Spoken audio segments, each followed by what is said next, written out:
Hello, my name is Michael Brooks. I'm the Vice Chairman of the Sullivan County Legislature, and on behalf of our Chairman, Robert Doherty, and the rest of the Sullivan County Legislature, welcome to today's Town Hall. We're coming to you from our committee room today, and with us we have our County Manager, Joshua Potosik. We have the Town of Bethel Supervisor, Daniel Sturm, and we also have the Town of Tusten Supervisor, Ben Johnson. I want to say welcome to Dan and Ben for joining us today. We're going to start off with some remarks from Dan and Ben, giving us some insights and their thoughts about what's been happening recently, and just going to share some thoughts. We're going to start with Dan first. Welcome, Dan. Thank you. First, I want to thank Chairman Doherty for the opportunity to be here today and share some of their thoughts about what's happening in Bethel. You know, from my perspective, and throughout this pandemic, I have seen a lot of hard-working people doing great things to keep us safe. The county legislature, the county manager's office, the EOC, our state representatives, the Association of Supervisors, Public Health, and especially my Bethel Town Board, as well as all of our devoted employees. We have all worked hard together to do the best that we can. Our main goal has been to keep our citizens and employees as safe as possible. Try to get things done for our residents. There has been no book on how to handle a pandemic of this nature. We have had some struggles and also a lot of success also. As far as revenues go, the county and the state are struggling worse than most towns because of the lack of revenue, especially the sales tax, in which currently the towns don't receive anyway. So the town still has uncertainty specifically in regards to possible cuts in state aid to municipality funding, as well as CHIPS funding from the state for our highways. Also, state and county grant funding is all on hold, which we have benefited from year after year. We've had some success. We've been open to the public at full staff since June 15th and have had no issues at all. We have kept our town operations going and have gotten as much accomplished as we could during the schedule for this weekend until August. But we still have yoga in the gazebo park every Saturday mornings from 8:30 to 9:30. We have our farmers market on Saturday mornings from 10 to 1. We had a great turnout last week, even though it was raining. Our town dog park and forest reserve have been open regularly and have been busy almost every day. Our Bethel Lakeside Music Series weekly series starts July 16th, Thursday, in Kanianga Lake. We also started last week to close a portion of the road in front of the restaurants in Kanianga Lake with the county's help. That's one way to help our local businesses. They can put the restaurants seating outside. It's been very helpful to some of our businesses. And finally, the Town of Bethel Modified Summer Camp will be open this summer, but there's many restrictions. There's no all-day camp, but an enhanced half-day program, a 3, a 4, and a 5-hour program. The Town of Bethel Public Pool will also be open again this year in the afternoons only. We will follow all guidelines to ensure safety for everybody. As you may know, many other town camps and pools are going to be closed for the summer. But in Bethel, I felt we needed to do everything in our power as elected officials to make these programs available for our residents this year. But our pool must be restricted to Bethel residents only this year because of the other towns closing their facilities, and we could not absorb the overflow.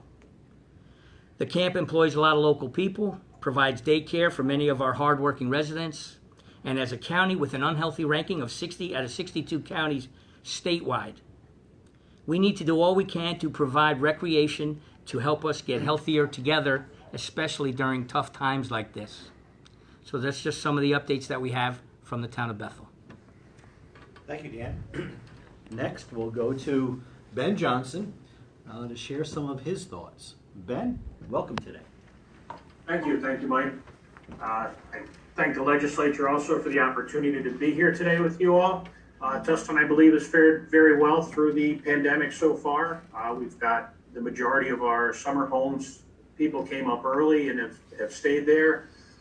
We've been able to keep the town offices up and running. Although they are still closed to the public, we do have our town clerk, our building department, able to make appointments, able to come to the town hall. We've got it set up so that people can get licenses, whether they're marriage licenses, building permits. So we've actually been able to keep running through this whole pandemic. We've had at one point 2 food pantries operating to assist the citizens. We've gotten great assistance from the county, the EOC, helping to keep our offices open, keep our highway and water and sewer people with masks and protective gear. Our restaurants are mostly open at this point. I believe all of them are actually open. Our Tusten Trail is open. Our farmers market is running. So we're doing the best we can with what we're given. They forgot to put the pandemic in the rule book for supervisors. I've been able to do floods and natural events, but they forgot to tell us about this one. So I'm very happy with the town, its citizens, board members, and our employees keeping things going with very little interruption. So hopefully we'll just get better from here. Thank you, Ben. And we'll hear a little later from Dan and Ben. We have a couple questions that they will be addressing. And we're going to get started with our Q&A. Nancy McGraw, our Director of Public Health, is not with us today. She is taking a well-deserved few days off. So thank you to Nancy. She's been with us since the beginning here, and she's still with us. Like I said, a little R&R for Nancy. And so we're going to start off, like we usually do, with the question, what are the latest figures, confirmed cases, people currently hospitalized, people currently recovered, people who have died, and how many tested? Well, looking at today's board, we have 9 active cases. We have 48 deaths. We have 152 in quarantine. Off isolation, 3,339. Total tested to date, 13,677. We have no hospitalizations due to COVID, and no one is on ventilators. All very good signs considering where we were not that long ago. Our second question will go to Josh, and it's a long one, so please bear with me. If you go into any of the stores, restaurants, bakeries, etc. in Monticello, South Fallsburg, Woodburn, or anywhere else, no customers are wearing masks, and yet are permitted in the businesses. Most of the employees or owners do not wear masks either. I've called the police to no avail. State law requires masks, so what can be done? I'm very concerned that COVID is going to spread to our year-round and seasonal communities. This one is for Joshua. Thanks, Mike. Good afternoon. So if anyone sees any type of a business that's not, they feel is in compliance, there's the New York Paws Enforcement Assistance Task Force that's been set up at the state level. They have a form on their website at coronavirus.health.ny.gov. Or if you're unable to submit that through a digital format, there's a phone number you can call, 1-833-789-0478. And if you are concerned, the businesses are required to have a plan in place, a reopening plan that is publicly available, so you can ask for that plan and read that plan. Every business that's open, a non-essential business, has to have that plan in place, including essential at this point. So I think if you use those avenues, our EOC receives those complaints, and we have been getting more as more businesses have been reopening, but they've been handled through local law enforcement or town officials, and I think, as we've said before, education has gone quite a long way on when they arrive and educate the businesses, they generally come into compliance. So again, I think use either that form on the coronavirus web page at the state or the phone number, again, 1-833-789-0478. That would be your avenue to field complaints that you feel aren't in compliance with the executive orders at the state level. Thank you, Josh. Next question is for Josh as well. Governor Cuomo has opened hospitals and group homes to visitors. Any idea when the care center will open to family members? I heard 2 more staff members were diagnosed with COVID this week. Josh. I can start answering the second piece of that question. There are no active or tested COVID, whether they're patients or employees in the facility at this time, which we've come a long way, having upwards of 40 at one point a couple months ago. So I think it's a testament to kind of the facility and what they've been able to accomplish, along with public health, to kind of really drive those numbers down. But we, through the control rooms, actively working with the state on when we will get guidance on nursing homes. They are working on guidance at a state level, but don't have a date yet. We also have developed through our nursing home with public health pretty detailed plans on how we could accomplish that. So we'll be ready to go pretty quickly after the state allows that to happen. It won't be like it was in the past where you could kind of come in and just hang out in someone's room. We're looking at potentially having the beginning of the visitation take place outside, weather permitting, and see how that goes for a period of time, and then move more visitation into the building. But we are kind of ready to go, kind of a little bit anxious to kind of have that happen, but we're still waiting on the state to allow that to happen for our facility. Thanks, Josh. Now, our next couple of questions, we're going to go to our supervisors that are with us today. And each question will start off with Dan and then go to Ben. So the first question reads, are the towns working together to streamline services to save money? Also, the county is losing millions a month during this pandemic. So are the towns looking at major deficits and big tax increases for this year? Dan? I would just want to say that so people that don't know, there's really a great relationship with all the towns in Sullivan County. Through the Sullivan County Association of Supervisors, we communicate regularly. Many of us have shared services plans in place that are designed to save money, and we work with that with the county also. The highway departments do a great job. They save a lot of money in their paving by working together with other towns. So we do work together. And to be more specific, in our town, so far, we are not looking at major deficits. And the plan is, as always in Bethel, to be under the 2% tax cap again this year. Some questions. The mortgage tax is a big question, but I understand the real estate market is doing pretty well, so we'll have to see how the mortgage tax comes in. But in general, the towns really do a good job of being under the tax cap and being fiscally responsible. And generally, we don't lose revenue at a scale or a level like the county and the state does. So we're looking at this point to not have many big deficits at the town levels as far as town of Bethel is concerned. Thank you, Dan. Ben? Yeah, I agree with Dan. The towns already have in place our shared service plans. Again, mostly with the highway. We plan on still following the tax cap. As Dan says, we don't have much in the town budgets by the time the money gets down to us as far as anticipated revenue goes. One of the larger ones would be the CHIPS funding for the highway department, and the other, obviously, the mortgage tax. And if what we're seeing out, at least on this end of the county, plays out, the mortgage tax should be good for us. We have a lot of realty deals that are in place, and talking to the local realtors, it seems like they've got more buyers than sellers. So I believe that we should be in a good position to stay underneath the cap with as little pain as possible. Thank you, Ben. The next question for our supervisors today. When and how will the towns address the residents who do not comply with the mandatory mask mandate? This ruling, I believe, applies to everyone regardless of age, race, or religion. Dan? So thank you. So the way we look at it, we have certain town-owned buildings. We have playgrounds. We have farmers market that we did last Saturday. We all enforce the mask policy. We have had great success in doing so.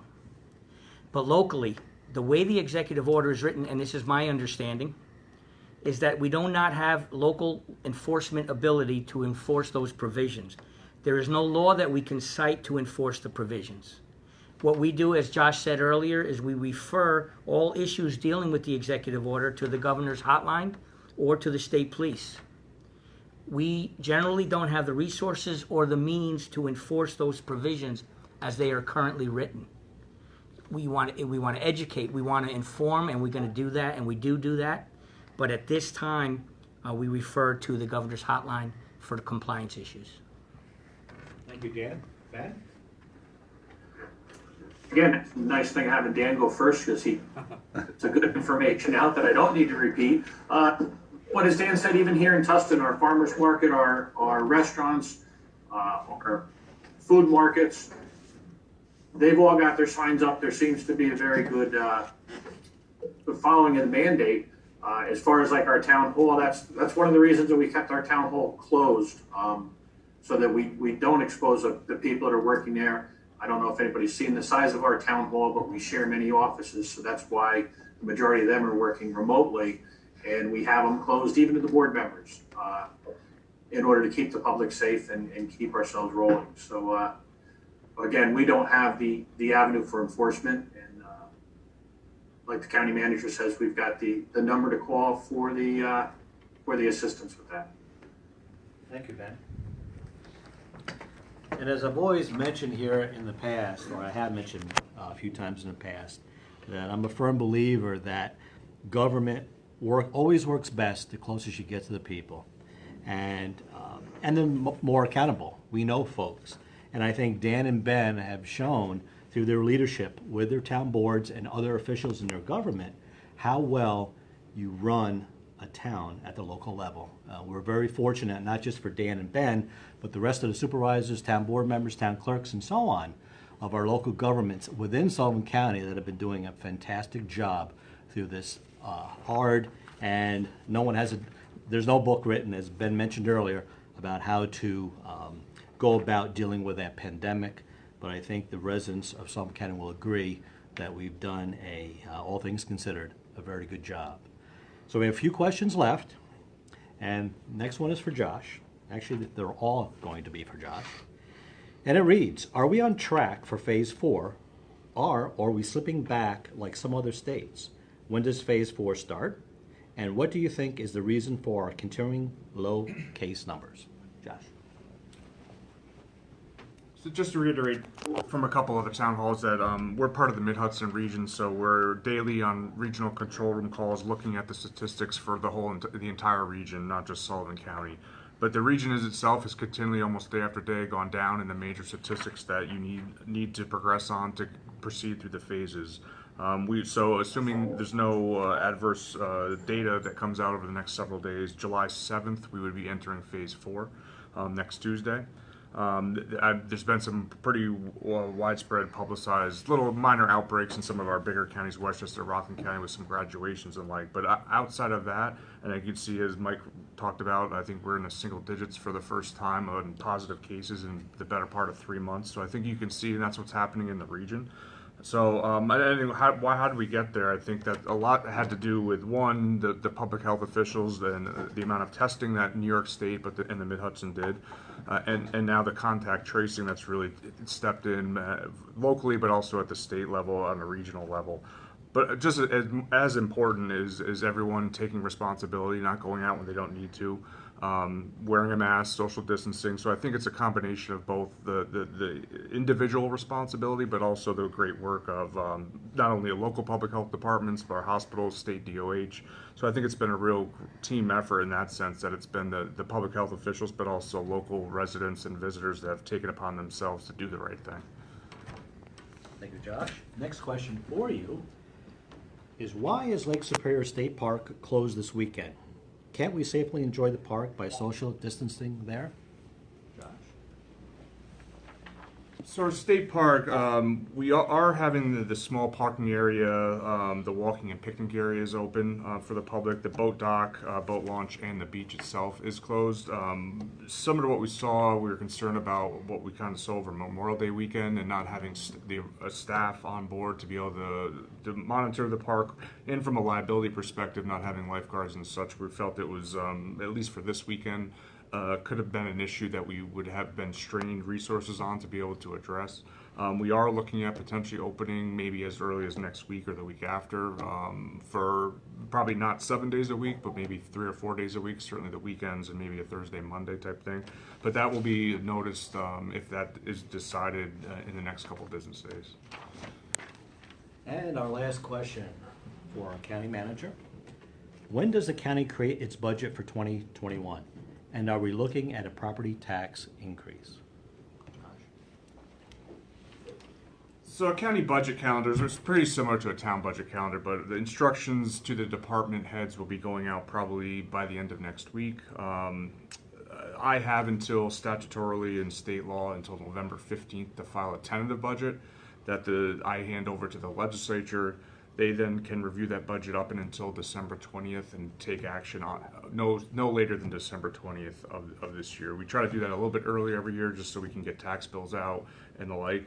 But obviously, I mean, unlike what you heard from Dan and Ben, the county government has some very economically sensitive revenue streams, primarily sales tax. I think our association has projected that for our county specifically could see somewhere in the neighborhood of about a $6 to $10 million decline in sales tax. And to put that in reference, we have budgeted about $49 million in this current fiscal year. So it's, as a percent, very big. We get generally between $200,000 and $250,000 of casino mitigation impact money. Obviously, they've been closed and will continue to be closed until further notice. And even when they do open, I don't anticipate receiving that $200,000 to $250,000 a month. And then the two big unknowns are, I mean, I think we've heard the governor talking about potential 20% minimum and upwards of 50% state aid cuts, and then that those cuts will happen absent some federal stimulus relief directly to the state and local governments. So while he hasn't formally put those into action, we have seen recent state aid payments being reduced by 20%. And then in those payment remittances, it basically says this will remain absent some federal relief to backfill the 20%. So I think the 20%, while not maybe publicly there, is now being put into action by the state.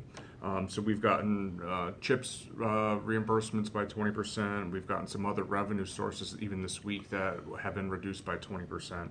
So I think that's where we kind of sit in somewhat of an unknown. I mean, I think we can kind of safely say sales tax will be depressed, but it's this unknown state aid, federal aid interaction on how that will impact county governments, not just Sullivan, but across the state. In terms of tax increases, I think I can kind of speak for the legislature in general that no one wants to raise taxes, certainly above the cap. I mean, I think it's going to be very difficult to ask a taxpayer to pay more, especially if they're unemployed or struggling to make ends meet. So I think while it's never easy to stay within the cap as a county government, and it'll be even doubly or triply hard this year, I think that's still the goal, is to keep taxes as low as possible, certainly within the cap. Obviously, with some of those revenue topics I just discussed, that makes it very difficult. But that's certainly the goal. So I don't think we'll be seeing an expansion of services, and we're going to try to keep services at the level they are and get more efficient. But certainly staying at the cap is the goal, and that will be, I'm sure, my guidance from the legislature when it's in submitting a tentative budget. Thank you, Josh. And from one seat on the legislature, I'm going to just echo what Josh just said about it's a very difficult year. We're not looking to raise taxes. We do not want to.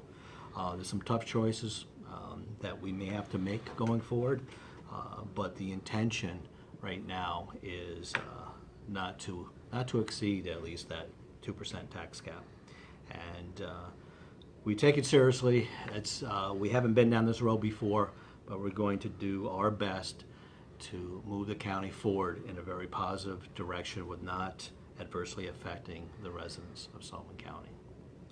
And with that, I'd like to thank once again Daniel Sturm from the town of Bethel, Ben Johnson from the town of Tusten for joining us today, and want to once again say thank you to Nancy. Hopefully, I don't know if she's watching, but if she's not, she knows we all appreciate the work that she has done.